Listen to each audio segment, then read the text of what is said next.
गुरुर्ब्रह्मा गुरुर्विष्णु गुरुर्देवो महेश्वरा गुरुर्साक्षात् परं ब्रह्म तस्मै श्री गुरुवे। વિદ્યાર્થી મિત્રો, આજે આપણે સુંદર મજાનું ધોરણ 10 ની અંદર સમાવેશ થયેલું કાવ્ય દીકરી વિશે આજ આપણે અભ્યાસ કરશું. દરેક દીકરીને બાપ હોય છે, પરંતુ દરેક બાપને દીકરી હોતી નથી. વિચારા જેવી બાબત છે કે દીકરી તે દીકરી છે. દીકરી વિશે ઘણું બધું લખવાનું કે બોલવાનું મન થતું હોય, પણ દીકરી તે સ્વર્ગની દેવીની આપેલી એક ભેટ છે. દીકરી વિશે ઘણા મહાનુભાવોએ ઘણું બધું વર્ણન કર્યું છે, પણ વાસ્તવિક એનું વર્ણન તો હૃદય જ કરી શકે છે. હસતી ખીલતી ફળિયામાં રમનારી આ દીકરી પિતાની લાડકી દીકરી, પિતાજીનું વહાલ દીકરી છે, પિતાજીનો સહારો દીકરી છે. અહીંયા સુંદર મજાનું એક કાવ્ય આપણે ભણવા જઈ રહ્યા છે, જેમના કવિ અશોક ચાવડા, ઉપનામ છે એનું બેદિલ. અહીંયા સુંદર મજાની એક ગઝલ તેમણે લખી છે, જેમનું નામ છે દીકરી. સૌપ્રથમ આપણે અશોક ચાવડા વિશે પરિચય મેળવી લઈશું. અશોક ચાવડાનો જન્મ 23 ઓગસ્ટ 1978 ના રોજ ગુજરાતના ભાવનગરમાં થયો હતો. પિતા પીતાંબરભાઈ અને માતા હંસાબેન. 1998માં ચાવડાએ અમદાવાદની સીયુ શાહ કોમર્સ કોલેજમાંથી એકાઉન્ટિંગમાં બેચલર ઓફ કોમર્સની પદવી મેળવી હતી. 2001માં તેમણે અમદાવાદની HK આર્ટ્સ કોલેજમાંથી અંગ્રેજી સાહિત્યમાં સ્નાતકની પદવી મેળવી હતી.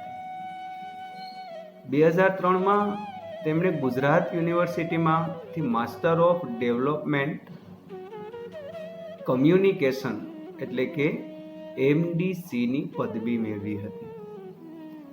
MDCની પદવી મેળવ્યા માટે તેમના સંશોધનનું નામ હતું ગુજરાતી દલિત કવિતાનો ઉદ્ભવ અને વિકાસ હતું. તેઓ ગુજરાત યુનિવર્સિટીમાં PhD મેળવવા માટે રહ્યા હતા. ગુજરાતી દલિત સામયિક પત્રકારત્વની વિકાસ યાત્રા નામના તેમના સંશોધન માટે ચંદ્રકાંત મહેતાની અધ્યક્ષતામાં જર્નાલિઝમ અને માસ મીડિયા વિભાગમાં તેમણે પદવી મેળવી હતી. તેમણે 2012માં માસ કોમ્યુનિકેશન એન્ડ જર્નાલિઝમની રાષ્ટ્રીય પાત્રતા પરીક્ષા એટલે કે UGC નેટ પાસ કરી હતી. ત્યારબાદ તેમણે પોતાની કાયદાઓની સ્નાતક પદવી KP શાહ કોલેજ જામનગર ખાતે મેળવી. તેમણે મહાવિદ્યાલયમાં પમ્રાટ નામનું સામયિક બનાવ્યું અને એ સંપાદિત પણ કર્યું હતું. ચાવડાને એવોર્ડની અંદરની વાત કરશું તો ગુજરાતી સાહિત્ય અકાદમી દ્વારા યુવા ગૌરવ એવોર્ડ અને ગુજરાત સરકાર દ્વારા દાસી જીવન એવોર્ડ 2013-14માં આપવામાં આવ્યો. તેમના પુસ્તક ડાળખીથી સાવ છૂટાને સાહિત્ય અકાદમી દ્વારા યુવા પુરસ્કાર એનાયત કરાયો હતો. 2014માં તેમણે દક્ષિણ ગુજરાત પ્રોફેસર એસોસિએશન તરફથી વિશેષ સન્માન પ્રાપ્ત થયું હતું. 2017માં તેમને ભાવનગરના રાષ્ટ્રપતિ દ્વારા રાષ્ટ્રપતિ ભવનના રાઇટર્સ રેસિડેન્સ પ્રોગ્રામમાં આમંત્રણ આપવામાં આવ્યું હતું અને રવજી પટેલ યુવા પ્રતિભા એવોર્ડ પણ મળ્યો હતો. આ અશોક ચાવડા એમનું સુંદર મજાનું કાવ્ય ભણતા પહેલા થોડો ઘણો એનો પરિચયની અંદર આપણું કાવ્ય છે તે દીકરી અશોક ચાવડા, ઉપનામ છે એનું બેદિલ, જન્મ આપ્યો 23/8/1978. ગઝલ સંગ્રહ શેમાંથી લેવામાં આવ્યું છે તો પગલા તળાવમાં, પગરવ તળાવમાં, આ બે એના ગઝલ સંગ્રહ છે. યાદ રાખજો મિત્રો, ક્યારેક કોઈક સ્પર્ધાત્મક પરીક્ષાઓની અંદર પૂછી શકે. એમના બે ગઝલ કાવ્ય સંગ્રહો છે, બહુ મહત્વના છે, પગલા તળાવમાં અને પગરવ તળાવમાં.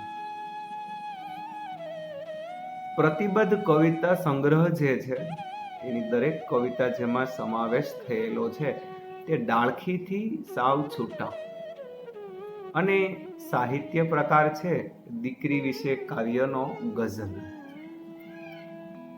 દીકરી એના વિશે લખનાર ઘણા કવિઓ છે, પણ પિતાનું વહાલ દીકરી છે, પિતાનો સહારો દીકરી છે,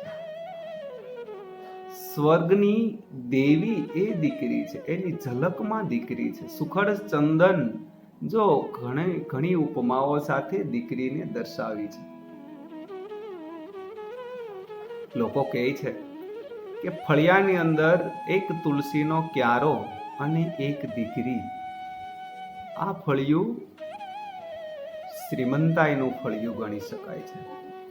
મિત્રો, પૈસાની જરૂર નથી હોતી, ફક્ત જીવનનો આનંદ મેળવવો, જીવન જીવવાની રીત દીકરી પાસેથી મળે છે. દીકરી એ હેતનું ઘરેણું છે. અહીંયા આપણે કાવ્યનો પરિચય મેળવવા પહેલા અશોક ચાવડાના થોડા પુસ્તકો જે છે એ પણ આપણા પાઠ્યપુસ્તકમાં કવિ પરિચયમાં સમાવેશ કર્યો છે. હાલ તેઓ ક્યાં રહે છે તો કે અશોક ચાવડા ગુજરાત આયુર્વેદિક યુનિવર્સિટીમાં મદદનીશ રજિસ્ટ્રાર તરીકે હાલમાં કાર્યરત છે. અહીંયા પગલા તળાવમાં અને પગરવ તળાવમાં એ એના ગઝલ સંગ્રહો છે, ડાળખીથી સાવ છૂટા એ એને પ્રતિબદ્ધ કાવ્ય સંગ્રહો છે. આ 3 પુસ્તકની વાત આપણે અગાઉ કરી છે. એમના પુરસ્કારો વિશે પણ અહીંયા વાત સુંદર મજાની કરી છે. અહીંયા દીકરી વિશે કહે છે તો ગઝલ પરિચય જે એનો છે તેમાં જોઈએ તો તેમાં વહાલનો દરિયો, દીકરીના ગૌરવભર્યા સ્થાન અને માનની સંવેદનાનું આલેખન થયેલું છે. જાણે સ્વર્ગની એક એક દેવીની ઝલક દીકરીમાં જોવા મળે છે. એટલા માટે જ અશોક ચાવડા એને સ્વર્ગની દેવીની ઉપમા આપે છે. દીકરી છે તે સ્નેહનું ઝરણું છે, તેની હાજરી સુગંધ અને શીતળતા આપે છે એવું કવિ કહે છે. ખડકમાંથી શિલ્પ કોતરાય એમ મા બાપ દીકરીને ઉછેરે છે. સુંદર મજાની વાત કરી છે. ભારતીય સંસ્કૃતિના પ્રતીકો દ્વારા દીકરીનું વ્યક્તિત્વ અહીં પ્રગટ થયું છે. મોટી થયા પછી સમજણી દીકરી બાપનો હાથ દે છે. જ્યારે નાની હતી ત્યારે પિતાજી એને એને સહારો આપતા. જ્યારે દીકરી મોટી થયા પછી, સમજણી થયા પછી દીકરી છે તે બાપનો સહારો બને છે, સહાયભૂત થાય છે. એ નાજુક ચિત્ર યાદગાર છે. દીકરીની વિદાય પછી ભીની થતી પાપણમાં દરેક વખતે દીકરી પ્રત્યક્ષ થાય છે. પિતાની નજરે આલેખાયેલું દીકરીનું વાત્સલ્ય અને મધુર વ્યક્તિત્વ છે. દીકરીના વ્યક્તિત્વની મહત્તા અને માતા પિતાના મનોભાવોને ગઝલમાં સુંદર વાચા આપવામાં આવી છે. તો ચાલો પહેલા આપણે કાવ્યનો પણ ભણી લઈએ, જોઈ લઈએ. સુંદર મજાનું કાવ્ય. સ્વર્ગની એક એક દેવીની ઝલકમાં દીકરી છે, સુખડ ચંદન ને કુમકુમના તિલકમાં દીકરી છે, સુખડ ચંદન ને કુમકુમના તિલકમાં દીકરી. સ્નેહનું ઝરણું એનું જ આ પરિણામ છે. સ્નેહનું ઝરણું એનું જ આ પરિણામ છે. કોતરે છે કોઈ વર્ષોથી ખડકમાં દીકરી. પછી લાજ મર્યાદા શરમ ગૌરી વ્રતોની હારમાં. લાજ મર્યાદા શરમ ગૌરી વ્રતોની હારમાં. ઉછરે છે રોજ કાયમથી ફડકમાં દીકરી. લાજ મર્યાદા શરમ ગૌરી વ્રતોની હારમાં. ઉછરે છે રોજ કાયમથી ફડકમાં દીકરી. જે શિરે હું હાથ ફેરવતો હવે એ હાથ દે. જે શિરે હું હાથ ફેરવતો હવે એ હાથ દે. વિસ્તરે છે એમ સમજણના ફલકમાં દીકરી. વિસ્તરે છે એમ સમજણના ફલકમાં દીકરી. સૂર શરણાઈ સગા સંબંધીઓની ભીડમાં રોજ ભીની થાય છે ભીની પલકમાં દીકરી. પગરવ તળાવમાંથી આ કાવ્ય લેવામાં આવ્યું છે. ચાલો આપણે એનો દરેક પંક્તિ વાઇઝ ભાવાર્થ પણ જોઈ લઈએ અને પછી એને આપણે ટૂંકમાં સમજીએ. સુંદર મજાનું કાવ્ય છે. પ્રથમ એવું કહે છે કે સ્વર્ગની અંદર જે દેવી છે એ દેવીની ઝલકમાં દીકરી છે.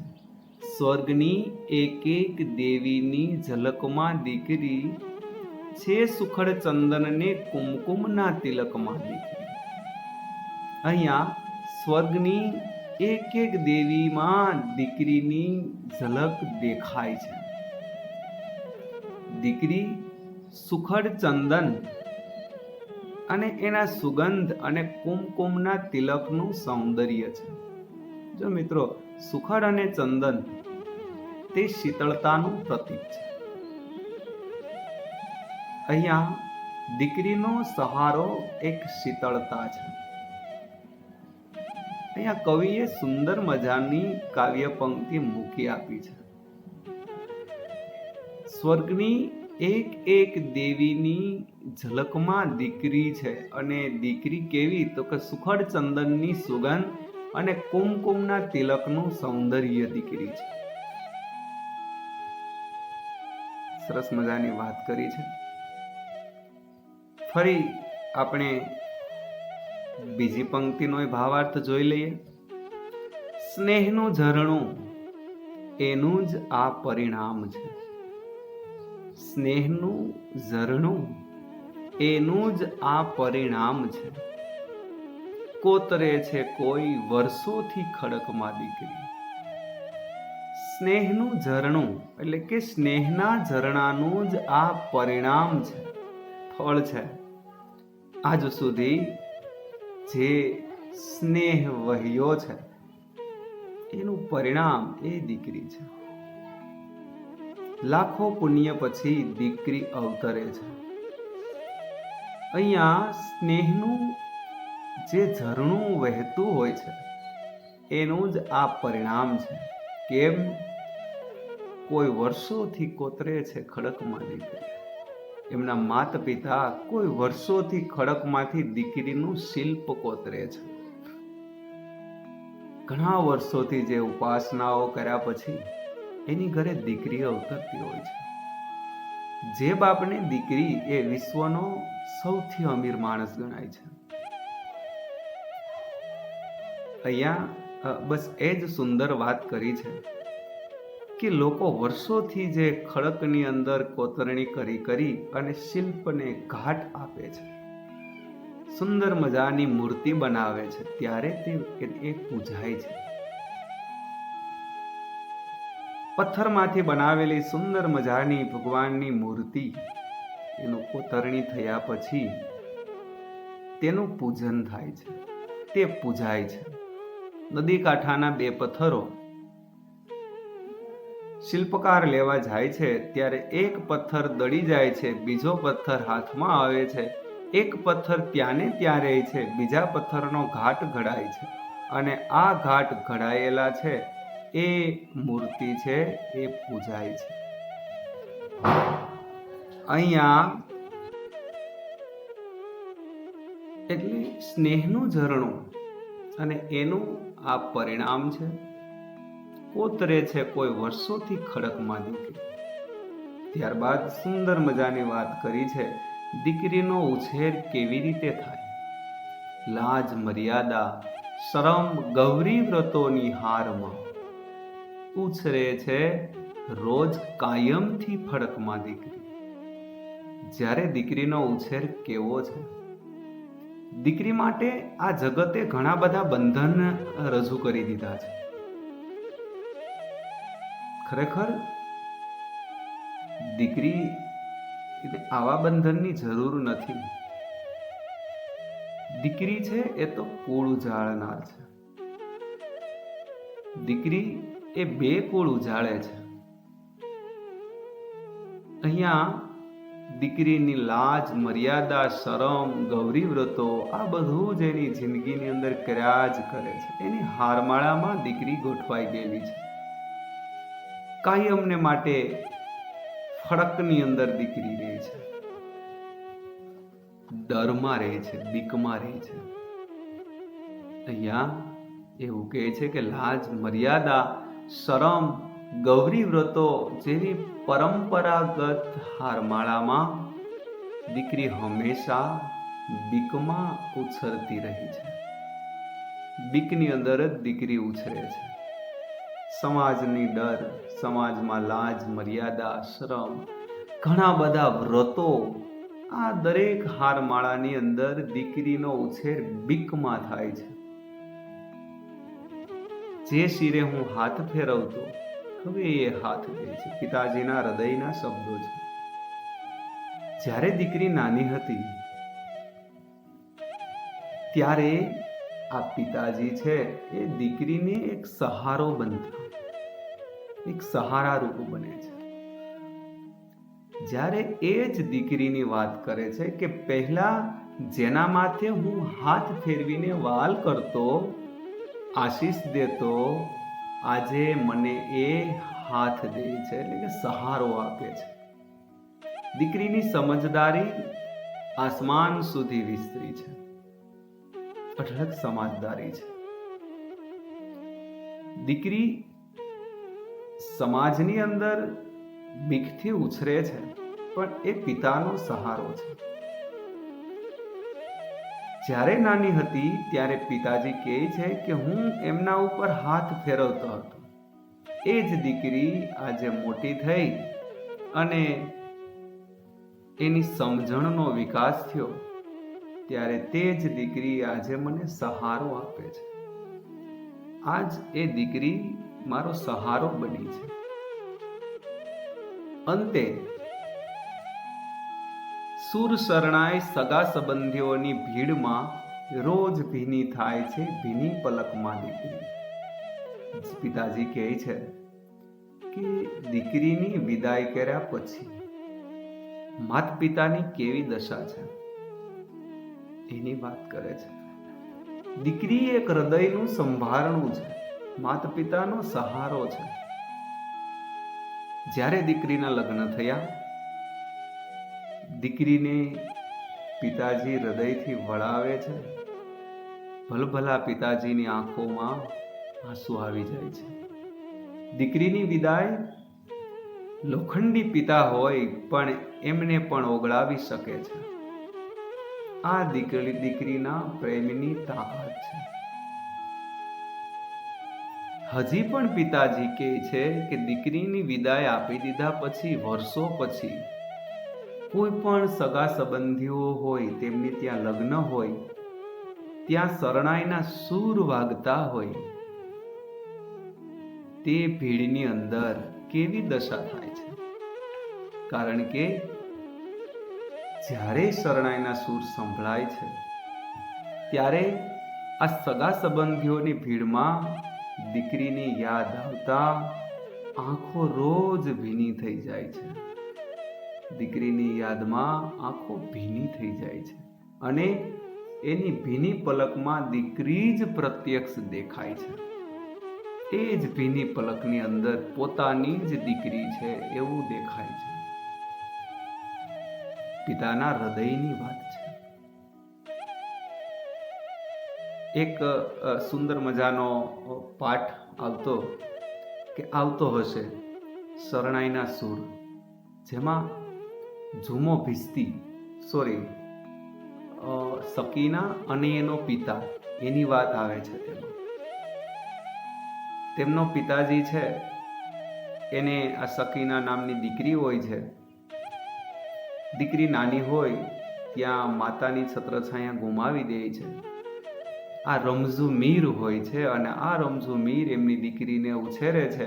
દીકરી મોટી થયા પછી તે સકીનાને સાસરે વળાવે છે અને આ રમઝુ મીર શરણાઈ વગાડી પોતાની રોજીરોટી રળતો હોય છે. દીકરીને વેળાવ્યા પછી એના કોઈ સમાચાર મળતા નથી અને એક દિવસ એવા સમાચાર અચાનક મળે છે કે સાસરિયાના ત્રાસને કારણે દીકરી મૃત્યુ પામી છે. પિતાજી પડી ભાંગે છે. ત્યારબાદ જ્યારે કોઈના લગ્ન પ્રસંગોની અંદર રમઝુ મીર શરણાઈ વગાડે છે અને એ શરણાઈના સૂર એવા હોય છે કે જે પોતાની દીકરી સકીનાને વળાવતો હોય એવા જ હોય છે.